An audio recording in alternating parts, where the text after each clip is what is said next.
Change ही नहीं करते भाई कुछ। एक का सामान उठा के दूसरे में लगा देते हैं, वो चीज़ करती है मारुति बस, तब इनके कॉस्टिंग कम रहती है गाड़ियों की।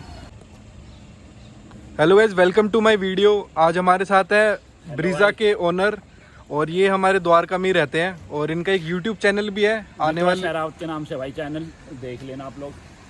और ये काफ़ी ओनरशिप रिव्यूज़ मॉडिफाइड गाड़ियों की वीडियो बनाते हैं और भाई इसके अलावा कुछ और वीडियोस भी बनाते हो तो आप अपने चैनल। ड्रैग रेस बनाता हूँ, उसके बाद जो मॉडिफिकेशन की होती है वो बनाता हूँ, ओनरशिप एंड जो नई कार्स आती है उनका कंपैरिजन भी कर लेते हैं कभी कभार, और ट्रैवलिंग व्लॉग्स तो जब ट्रैवल होता है तब कर लेते हैं।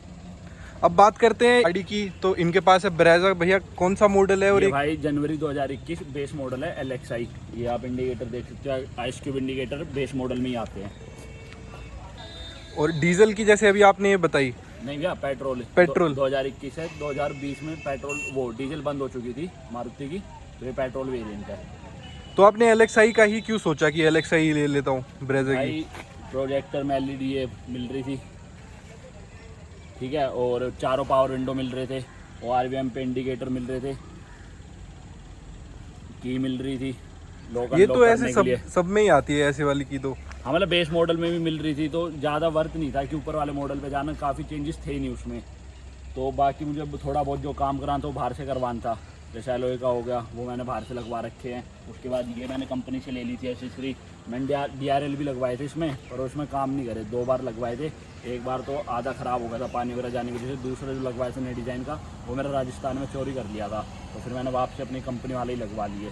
और अंदर से भी स्टॉक ही रखनी थी, ज़्यादा काम करवा नहीं रखा। आपने देखोगे अंदर के लिए तो सीट कवर लगवा रखा है और थोड़ा ऑडियो का काम करवा रखा है। वीडियो में अंदर आगे सारी चीज़ें देखेंगे कि गाड़ी में क्या क्या मॉडिफिकेशंस हो रखी हैं। अब बात करते हैं इसकी प्राइसिंग की, तो भाई आपने कितने में गाड़ी पड़ी आपको? भाई ये मुझे उस टाइम पड़ी थी 8.5 लाख की ऑन रोड। 8.5 लाख रुपए की ऑन रोड। तो आपने सिर्फ ब्रेजा ही देखी है, इसके अलावा और भी गाड़ियाँ देखी जैसे कि 8.5 में? इस सेगमेंट की मैंने सारी गाड़ी देखी थी, XUV 300 देखी थी, वेन्यू देखी थी, नेक्सॉन देखी थी, पर मेरे को जो सबसे सही लगी वो यही लगी। लुक्स की बात कर लो या मारुति का जैसे नाम है, किसी भी स्टेट में चले जाओ आप, कोई भी पार्ट की सर्विस कराने आपको हर जगह अवेलेबल मिल जाएगी वो चीज़ें। और बाकी भाई आगे से तो चलो सबकी मान भी लेते हैं कि लुक ठीक है, पर नेक्सॉन देख लो आप, XUV 300 देख लो, सबका जो बैग देखोगे ना, बैग उतना सही नहीं है। कंफर्ट बेशक होगा उनमें, 5 स्टार रेटिंग भी है दोनों गाड़ियों में, एंड अच्छा परफॉर्म भी करती होगी, लेकिन भाई लुक के ऊपर भी कुछ होता है। आज के टाइम में अगर आप ज़्यादातर देखोगे तो ब्रेजा दिखेगी आपको रोड पे। ब्रेजा ही ली तो और भी ऑप्शन थे, जैसे बलिनो एवरेज में काफ़ी अच्छी है, नई i20 भी तब आ गई थी। i20 भी आ गई भाई, बलिनो भी अच्छी गाड़ी है। बलिनो भाई फैमिली में ऑलरेडी है, और इससे पहले मैं सेडान ओन करता था, डिजायर, तो मुझे एक SUV की तरफ जानता ना, कोई बड़ी SUV चाहिए थी क्योंकि स्कॉर्पियो भी है घर में ऑलरेडी, तो कम्पैक्ट SUV की तरफ जानता, तो मुझे ये पसंद आई भाई। तो अभी तक आपका एक्सपीरियंस कैसा है इस गाड़ी को लेके? एक्सपीरियंस भाई एक नंबर का एक्सपीरियंस है। चाहे आप एवरेज पेट्रोल में तो बेकार है इसकी, कितने अच्छे से चला लो आप, जो कंपनी क्लेम करती है वहाँ तक आप नहीं पहुँच पाओगे। दूसरा सिटी में बम्पर टू बम्पर दिल्ली में चलती है भाई, उसमें आप एवरेज निकाल ही नहीं सकते इसकी। और तो भाई परफॉर्मेंस की बात करें तो उसमें आपको मिलता है 1.5 लीटर पेट्रोल इंजन, जिसकी BHP 103 है, जिसका NM टॉर्क है 138 NM का। तो परफॉर्मेंस वाइज सही है भाई। 16 इंचज़ के आपको इसमें स्टेयर व्हील भी 16 का मिल जाएगा, और जो इसकी व्हील है वो भी आपको 16 इंचज़ के मिल जाएंगे। कंपनी से इसमें 16 इंचेस के व्हील्स आए थे? हाँ जी, कंपनी से आए थे भाई इसमें 16 के। और जो स्पेयर व्हील होता है वो ज़्यादातर गाड़ियों में आपको एक साइज़ छोटा मिलेगा, पर इसमें इक्वल साइज़ थे, 16 के टायर थे और 16 का स्पेयर टायर था। और अब बात करें एवरेज की, तो कितनी एवरेज अभी आपको ये सिटी में दे रही है? भाई सिटी में बात करें तो 10-12 के आसपास ही निकालती है। 10-12 ऑन AC कह रहे हो आप, बिना नॉन AC के साथ 10-12 निकालती है, और ज़्यादा से ज़्यादा अगर AC ऑफ करके ही चलाओगे और सही से चलाओगे तो भाई 13 साढ़े 13 निकाल देती, उससे ज़्यादा नहीं निकालती। हाईवे पे और बात करें तो हाईवे पे अगर आप पे भाई 17.5 के आसपास निकाल रखी है विदेशी। एवरेज में कहीं ना कहीं कम पड़ रही है और गाड़ियों से, जैसे कि इसके कंपैरिजन में बलिनो आती है, i20 आती है, तो बलिनो तो 18 की माइलेज आराम से दे देती है हाईवे पे, बिल्कुल अगर आप स्पीड में भी चला रहे हो तो भी 18 की एवरेज दे देती है। भाई हाईवे पे इसको अच्छे से चलाओगे ना आप, 80-100 के बीच में अगर मेंटेन करके स्पीड चलोगे तब निकालती है 17.5 की। मैं ऋषिकेश गया था तब हमने हाईवे पे टेस्ट किया था, तब 17.5 की आई थी, और उसमें ना हमने कभी पंजा ऊपर किया ना नीचे किया, 80-100 के बीच में लेके गए थे, तब जाके 17.5 की निकली थी इसकी। जैसे आप कह रहे थे कि इससे पहले आपके पास सेडान थी, तो कौन सी वाली सेडान? मारुति डिजायर थी भाई, डीजल मॉडल 2010 मॉडल थी मेरी। तो आप उसको चलाते हो और इसको चलाते हो तो कुछ आपको कितना फ़र्क लगता है कि एक SUV में, सेडान से सीधा SUV में स्विच करना? भाई ऐसे कोई खास फर्क तो पता नहीं चला, क्योंकि जैसे मैंने आपको अभी बताया कि एसयूवी पहले से थी घर में, स्कॉर्पियो भी है, फॉर्च्यूनर भी थी, तो ये कम्पैक्ट एसयूवी थी। पर हाँ वही है, सीडान वगैरह आपकी रोड से ज़्यादा चिपक के चलती है, एंड डीजल थी और ये पेट्रोल है, तो उस चीज़ का तो फ़र्क आपको लगेगा ही भाई चलाने में। और एक गाड़ी की थोड़ी हम ओवरऑल लुक देख लेते हैं। जैसे कि भाई ने एलॉय व्हील्स लगवा रखे हैं इसके अंदर, तो भाई ये किस कंपनी के और कहाँ के एलॉय व्हील्स है? जैसे कि मैं इस पर देख सकता हूँ तो मर्सिडीज़ का साइन लगा हुआ है। तो भाई मर्सिडीज़ का साइन तो बस शो के लिए है, वैसे इनक्यूबस के एलॉयज है, 16 इंचज़ एलॉय है। और क्या कुछ प्राइसिंग है इन 16 इंचेस? ये भाई मुझे पड़े थे अराउंड 23,000 या 24,000 के आसपास पड़े थे, मैंने लेते के साथ 1 महीने बाद ही चेंज करवा दिए थे। तो एक्सचेंज किए होंगे ना जो आपके इसमें रिम्स आए होंगे आपने? नहीं, वो वो रिम मैं वापसी ले आया था भाई, वो 300 रुपये दे रहे थे 4 रिम के। अच्छा, तो और टायर तो ये कंपनी वाले हैं क्योंकि टायर 16 कंपनी इंचेस ही वाले आते हैं। 16 थे, तो टायर मैंने चेंज नहीं कराया, जो एमआरएफ के टायर देती है कंपनी वही वाले टायर है, बस एलॉय चेंज करवाए थे मैंने। और इनसे लगाने पे कोई फर्क कुछ एवरेज में कम हुआ हो या भाई कुछ? ऐसा कुछ फर्क मुझे लगा नहीं, 19-20 का ही होगा, अगर होगा भी तो कुछ। अब लोग सोचते हैं कि इसमें थोड़ा और बड़े, जैसे ब्रेजा जैसे जो नई वाली है, तो काफ़ी लोग मॉडिफाई कराते हैं, तो इसमें 17, 18, 19 तक एलॉयज लगवा भाई लेते हैं। 20 भी लगाते हैं लोग बाग, मेरे नॉन में है, उन्होंने 20 इंचज़ के भी इंस्टॉल करवा रखे अपनी ब्रेजा में। पर फिर वही रिस्क रहेगा भाई, ज़्यादा लोगों को आप बिठा नहीं सकते अपनी कार में, आपको बहुत संभाल के गाड़ी चलानी पड़ेगी। और अगर जहाँ पे रोड नहीं है ठीक, वो टूटा हुआ रोड है, पत्थर वगैरह, वहाँ आपको बहुत जान से निकालनी पड़ेगी।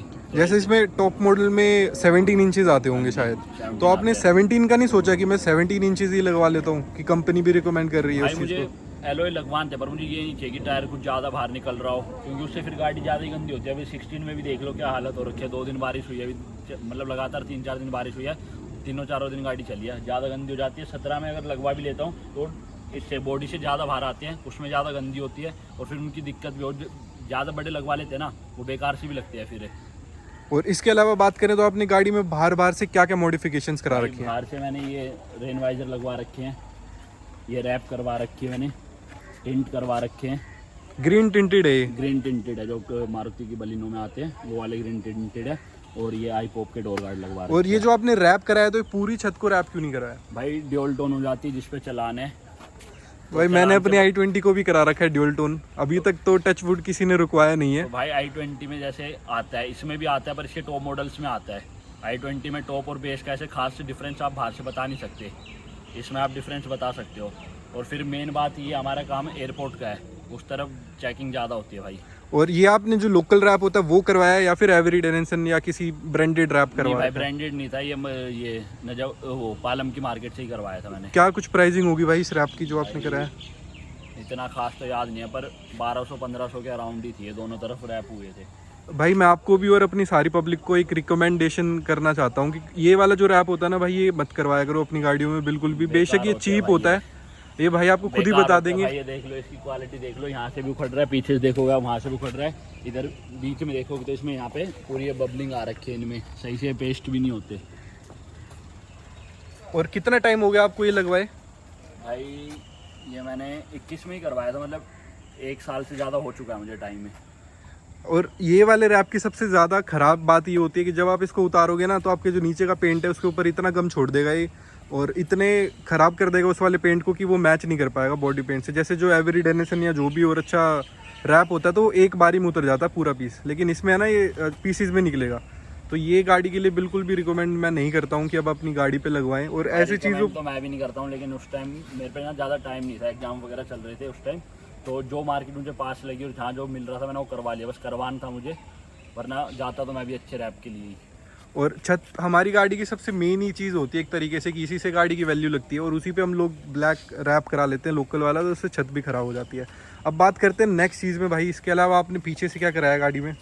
भाई पीछे तो ऐसा कुछ नहीं है, रिफ्लेक्टर लगवा रखे हैं, और ये जो टोक लगवा रखा है, ये तो एक्सेसरी का ही पार्ट है, कंपनी से लिया था। टोक आफ्टर मार्केट है और ये रिफ्लेक्टर आफ्टर मार्केट है। भाई जो आपने 9.5 जो हमें बताया प्राइस, हाँ नहीं 8.5 लाख, 8.5 लाख जो आपने प्राइस बताया, तो उसमें जो ये सारी चीज़ें एसेसरीज जो आप बता रहे हो, तो ये इंक्लूडेड थी या एक्सक्लूडेड? एक्सक्लूडेड थी भाई, बाद में खरीदी मैंने। ऑन रोड प्राइस था गाड़ी का, जिसमें गाड़ी आरटीओ और इंश्योरेंस थी, बस 8.5 लाख की। तो इसके बाद आपने क्या क्या उनका कोई पैकेज वगैरह लिया? जैसे नहीं, कोई वो पैकेज नहीं लिया भाई मैंने, कंपनी से बचे 3 पीछे के और 3 आगे के लिए थे 1000 रुपये के। उसके अलावा मैंने कंपनी से कुछ नहीं लिया इसमें। तो आपने ये नहीं सोचा ये भी मैं आफ्टर मार्केट लगवा लेता हूँ, क्योंकि ब्रेजा में तो काफ़ी अच्छे ऑप्शंस मिल जाते हैं करोल बाग मार्केट जैसी में। भाई करोल बाग मार्केट में मिल जाते हैं ऑप्शन, पर जो कंपनी की चीज़ होती है वो कंपनी की रहती है। चाहे तो ये मार्केट वाले कितना अच्छा बता दे अपने प्रोडक्ट को, बट जो कंपनी की जेन्युइन चीज़ें उनको कभी मैच नहीं कर सकती। और इसकी बिल्ड क्वालिटी कैसे आप जस्टिफाई करोगे कि बिल्ड क्वालिटी भाई कंपनी की तरफ से जो एनकैप इनकी रेटिंग होती है वो 4 स्टार है। और वैसे भाई सेफ्टी अपने हाथ में होती है, चाहे 5 स्टार कार ले लो चाहे 0 स्टार कार ले लो। अगर आप रैश ड्राइविंग कर रहे हो या सही से ड्राइविंग नहीं कर रहे हो तो आपकी मौत 5 स्टार कार में भी होगी और 0 स्टार कार में भी होगी। और वैसे बिल्ड क्वालिटी अच्छी है अगर वैसे देखे जाए तो। भाई जैसे आप कह रहे थे कि आपको एयरपोर्ट वगैरह पे काम रहता है और फिर भी आपकी गाड़ी के शीशे टिंटेड ही हैं एक तरीके से। 35% टिंट है ये। अभी मतलब पेड़ वगैरह के नीचे खड़े हुए हैं और इसलिए इधर से भी कुछ ज़्यादा रोशनी है, तब आपको ज़्यादा लग रहा है। वैसे है 35% टिंट। भाई ये कहने वाली बात होती है, पुलिस वाले को अगर चालान करना है ना, बेशक आपने 1% की लगवा रखी है। अगर चाहे आपने हल्की सी इतनी सी फिल्म लगवा रखी है उसका भी चालान है। फिल्म ही इलीगल है, चाहे आप 50% करा लो, जेड करा लो, 35 करा लो, वो तो बोलने की बात है।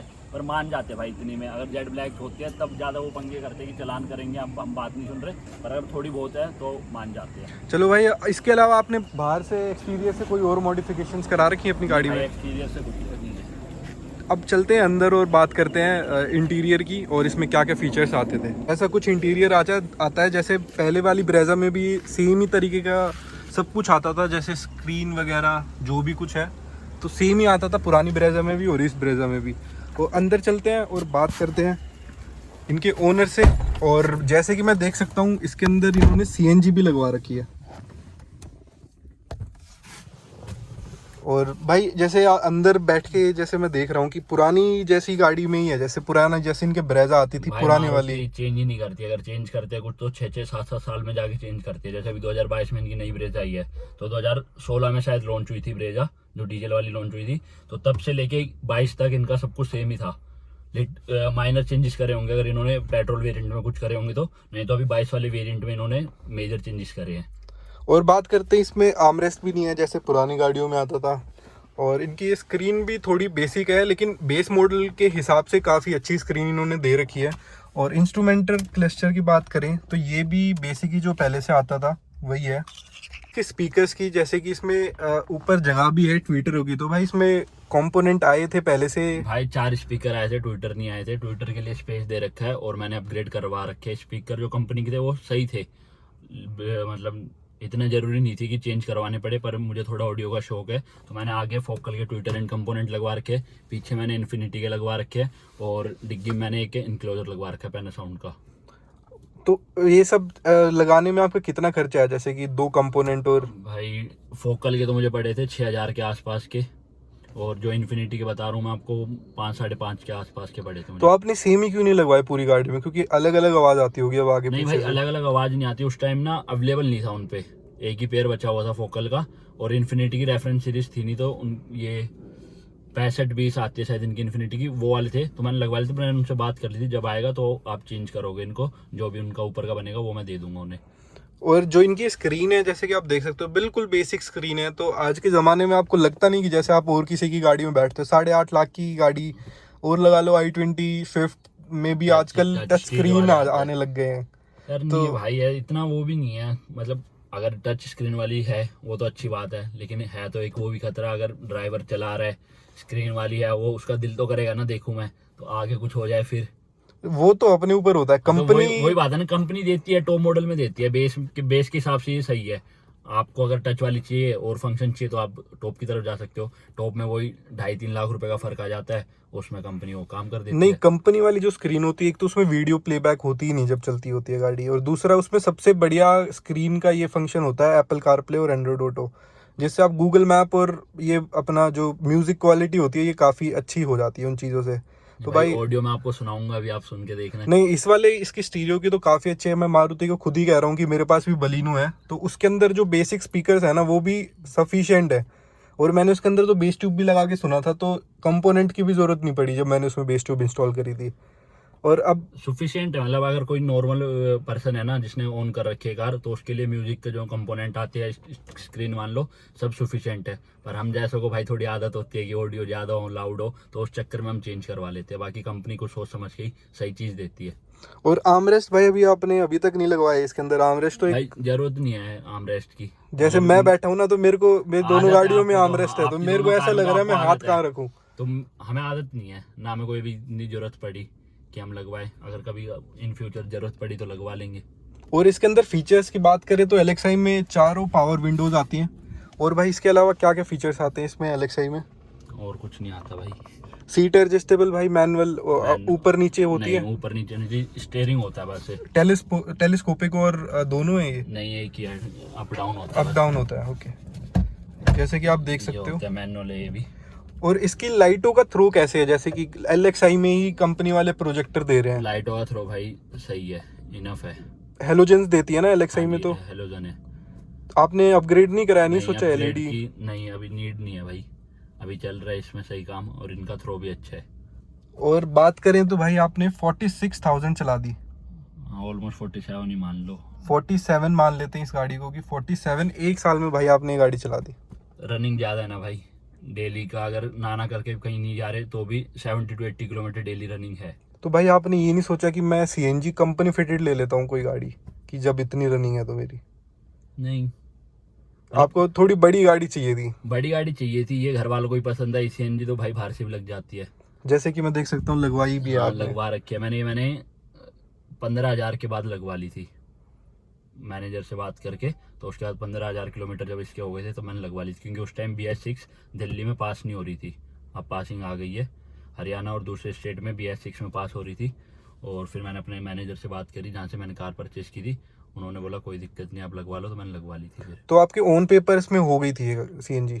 नहीं, ऑन पेपर उस टाइम दिल्ली में पासिंग नहीं चल रही थी, BS6 की पासिंग नहीं थी। अभी भी काफी इशू आ रहा है कि दिल्ली में अभी भी पास नहीं हो रही है। पासिंग का ऑर्डर तो आ गया, बट अब पास हो नहीं रही अभी। हाँ वही, हाल फिलहाल बंद है पासिंग। तो आपको ये नहीं लगा कि यार CNG लगवा के थोड़ा दिक्कत हो जाएगी? जैसे नई गाड़ी है, 15,000 किलोमीटर गाड़ी चली हुई है, और CNG लगवा ले तो नई गाड़ी में? नहीं भाई, ऐसा को अभी तक कोई दिक्कत आई नहीं है। और ओन पेपर भी नहीं है कि पुलिस वाले भी रुकवाएंगे इस चीज को तो चलान है इस पे? और दूसरा सबसे मेन एक चीज होती है CNG लगवाने का, मैं आपको एक बताता हूँ कि लोगों को लगता है कि सिर्फ वारंटी वॉइड हो जाएगी या पुलिस वाला चलान काटेगा, लेकिन इंश्योरेंस भी उस गाड़ी का क्लेम नहीं देगी अगर आपने CNG लगवा रखी है और वो ओन पेपर नहीं है। नहीं, वो तो नहीं देगी भाई। नहीं देगी ना भाई? वो सर्विस कर देंगे बस कंपनी वाले, चाहे आपने कुछ लगवा रखो आपकी गाड़ी में, बट आपकी इंश्योरेंस और वारंटी दोनों हट जाती है। इंश्योरेंस में भी फिर गाड़ी कवर नहीं होती इन केस अगर आपकी गाड़ी का एक्सीडेंट हो जाता है, भगवान ना करे। अब आप पूरी पब्लिक को ये चीज़ बता रहा हूँ कि बिना डॉक्यूमेंट्स के आप अपनी गाड़ी में CNG ना लगवाएं। ये मैं एक रिकमेंडेशन बता रहा हूँ, क्योंकि आपको फिर गाड़ी में ना इंश्योरेंस मिलेगा, क्योंकि वो बोलेंगे कि CNG की वजह से गाड़ी में ब्लास्ट हुआ और गाड़ी में आग लगी। और तो ये इसमें काफ़ी दिक्कतें आती हैं भाई। अब बात करते हैं कि आपने कितने की CNG लगवाई इसके अंदर? ये भाई मुझे पड़ी थी उस टाइम 40 to 45,000 के आसपास पड़ी थी। और इसमें तो 6 इंजेक्टर्स आते हैं ना, ड्यूल जेट इंजन है ये? नहीं, इसमें 4 ही इंजेक्टर्स है आगे। अभी चल के देखते हैं एक बार इंजन में भी कि कैसे CNG किट इंस्टॉल हुई है, और भाई कितना टाइम लगा था इसमें इंस्टॉल होने में? भाई ये सब नहीं बताया, पापा ने करवाया था। एक दिन में हो जाती है बाकी हाँ, CNG? हो जाती है वो तो। चलो बाहर चलते हैं और बात करते हैं इसके इंजन की। कि जैसे इसका इंजन है, और यही वाला इंजन इनकी सियाज में भी आता है? जो बलिनो ऐसा सही आता नहीं, है, बलिनो में नहीं उनका आता, बलिनो में 1.2 आता है। हाँ, तो उनमें 1.2 आता है, पर ऐसा सही दिखता है उनका, चेंज ही नहीं करते भाई कुछ। एक का सामान उठा के दूसरे में लगा देते हैं, वो चीज़ करती है मारुति बस। तब इनके कॉस्टिंग कम रहती है गाड़ियों की। जो इनके अपोजिटर होते हैं, कंपोनेंट कंपटीटर जो होते हैं इनके, उनके प्राइस हाई हो जाते हैं, क्योंकि वो चीज़ें चेंज करते हैं, कुछ नई चीज़ें लेके आते हैं। ये उसी का पुरानी गाड़ी का लेके वही कर लेते हैं, तो उसमें इस वजह से इनके प्राइस भी कम रहते हैं।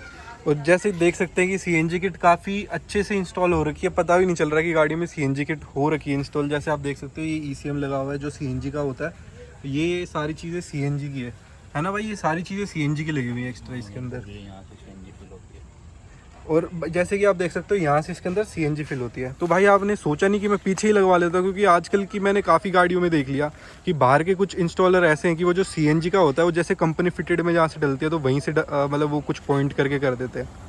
भाई इसके बारे में कोई नॉलेज नहीं है, पापा ने करवाया था, तो इसके बारे में कुछ बोलना नहीं चाहूँगा।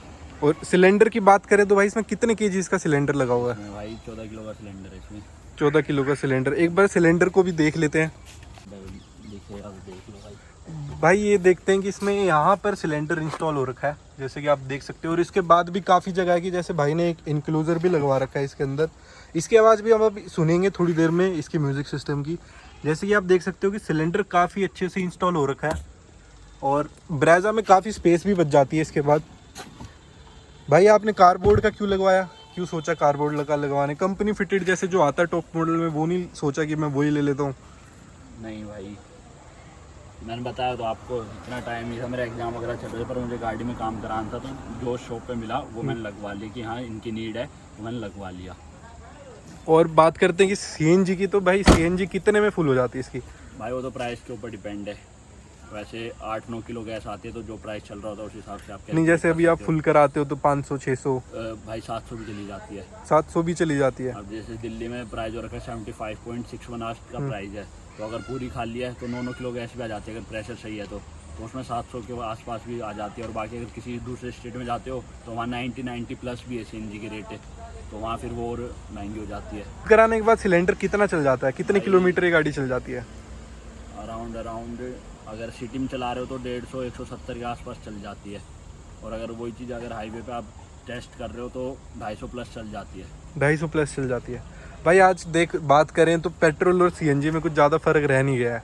नहीं भाई, मैंने काफ़ी लोगों से सुना है, वो कहते हैं कि भाई पेट्रोल सीएनजी में ज़्यादा कुछ फर्क रह नहीं गया। जैसे आप कह रहे हो 45,000 की आपने इसमें सीएनजी लगवाई और 150 किलोमीटर चेंजती है, 150-170 और निकाल देती है, एवरेज ही दे देती है। मेरे दोस्तों के पास भी है तो चैनल पे अगर आप देखोगे तो मैंने टेस्ट किया था 1 किलो सीएनजी में कितनी चलती है, विदेशी किया था मैंने, दिल्ली का ऑफिस टाइम था, बम्पर टू बम्पर ट्रैफिक था, उसमें 20.3 किलोमीटर चली थी 1 किलो गैस में।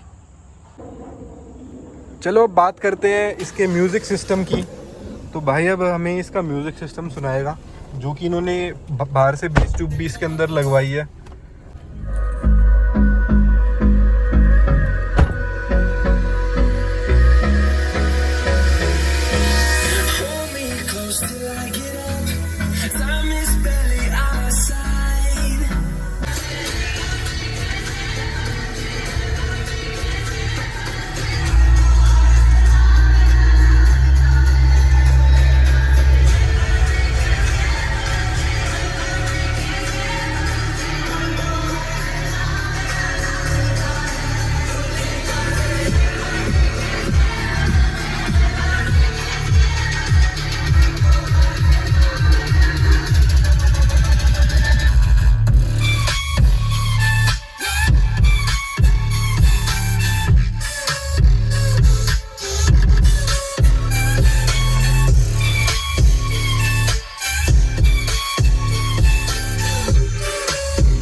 काफ़ी सफिशिएंट साउंड है भाई। जैसे कि क्वालिटी की बात करें तो काफ़ी अच्छी क्वालिटी है। जैसे कि जो स्पीकर्स पहले से आते थे बेस इंक्लूड हो गया उनमें, और कंपोनेंट्स हैं फोकल के और इन्फिनिटी के, तो आप समझ ही सकते हो कि कैसे आवाज़ आएगी। इसके अंदर बैठ के आप इस चीज़ को फील कर सकते हो, ऐसे वीडियो बना के। अभी इसमें सिर्फ कंपोनेंट्स है, एम्प मैंने लगवा नहीं रखा है, डैम्पिंग मैंने करवानी रखी है, उस वजह से भी आपको थोड़ी आवाज़ कम आ रही होगी। अगर इसमें एम्प ऐड हो जाए एंड डैम्पिंग करवा लूँ तो इसकी आवाज़ और एनहेंस होके आएगी।